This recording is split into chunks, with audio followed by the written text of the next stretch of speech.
कहा था ना मैंने, इनको निकालो घर से बाहर, वरना ये सबके सामने बकवास कर देंगे। अब कर दी ना बकवास। हेलो, तुम होते कौन हो हमें हमारे बाप के घर से निकाल? तुम अपनी बकवास बंद करो बेटा। क्या बकवास कर रहे हो तुम? अरे फ्रॉड औरतें ही ये। मेरे बाप को बेवकूफ बना के इस घर में घुसी हो तुम लोग, है ना? बस मेरी माँ बहन के बारे में एक लफ्ज और बोला ना, तुम्हें वो अशर करोगे कि सारी जिंदगी याद। क्या करेगा भाई? क्या करेगा भाई? वो अकर करूंगा ना, कुछ याद रहे। तमाशा बना रहे हैं इधर, हमारा भी और अपना भी। बस करे, let me handle this, relax. ठीक है ना, हम आपको जानते हैं और ना ही आप लोगों से कोई पर्सनल लड़ाई या झगड़ा है हमारा। हमारे बाबा का आपके साथ जो भी रिश्ता था, उनके जाने के बाद वो खत्म हो गया है। इसलिए खुदा का वास्ते अब आप लोग जाएं यहाँ से। क्यों जाए भाई? इस खुशी में जितना तुम्हारे बाप का ये घर है ना, उतना मेरे बाप का भी यही घर है। मैं नहीं जाऊंगा यहाँ से। देखो तुम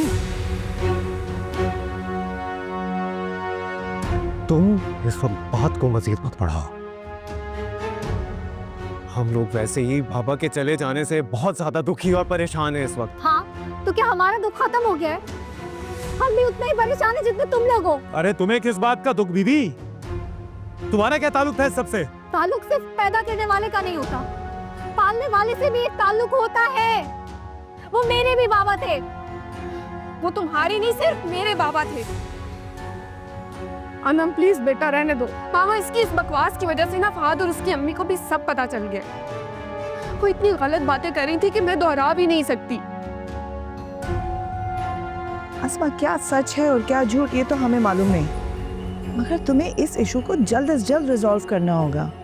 मतलब अगर जावेद भाई ने वाकई दूसरी शादी कर ली है तो दिस इज वेरी एम्बैरेसिंग, और हमारे सोशल सर्कल में ये बात निकल गई तो बात तो खुल ही चुकी है। फहद और उसकी अम्मी को भी पता चल गया। It's so embarrassing mom. Naveed बेटा, आज तुम्हारे बाबा का सोया है, ये लड़ाई झगड़ा छोड़ो। उनकी रूह को कितनी तकलीफ हो रही होगी अब बेटा। मामा क्या करूं मैं? इन लोगों की वजह से हो रहा है सब कुछ। इनकी वजह से हमारी सारी फैमिली का तमाशा बन रहा है आज। और ये सही तो कह रही है, ये क्या गलत कह रही है? आज फहद की मां ने हमें सबके सामने जलील किया है। कल सारा शहर यही बात करेगा, फिर क्या करेंगे आप? इस वजह से मामा मैं इन लोगों को इस घर में एक मिनट भी और बर्दाश्त नहीं कर सकता।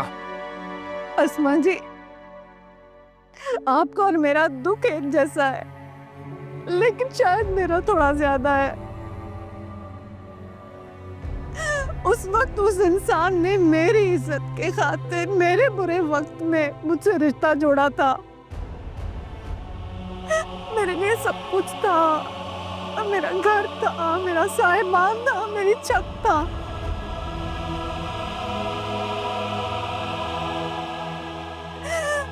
अब तो वो इस दुनिया में भी नहीं रहा है। मुझसे मेरी छत तो ना छीने, मैं तो खुले आसमान के नीचे आकर खड़ी हो गई हूँ। अरे बीबी खुदा को मानो, ये मेरा हाथ देखो यार। ये इमोशनल ब्लैकमेल मत करो हमें। मेरे बाप को तो बेवकूफ बना लिया ना तुमने। अब ये गंदी एक्टिंग करके मेरी माँ को जाल में मत फंसाओ। बस मामा, हाँ ये आपको इमोशनल ब्लैकमेल कर रही है। आप प्लीज इनकी बातों में मत आए। चुप कर जाओ अनम। इस घर से अब कोई नहीं जाएगा। ये हमारे साथ इसी घर में रहेंगे।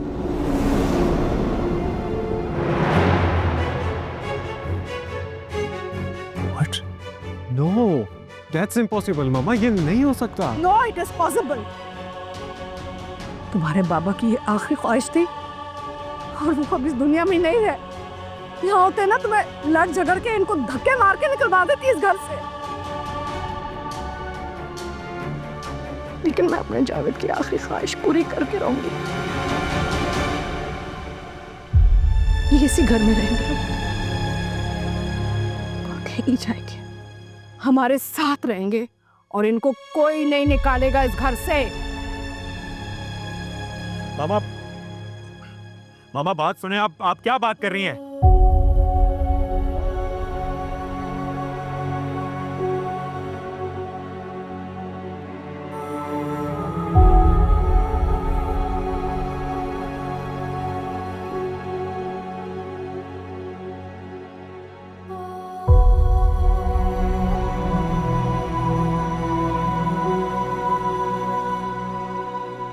इतना मुझको बता दे कैसे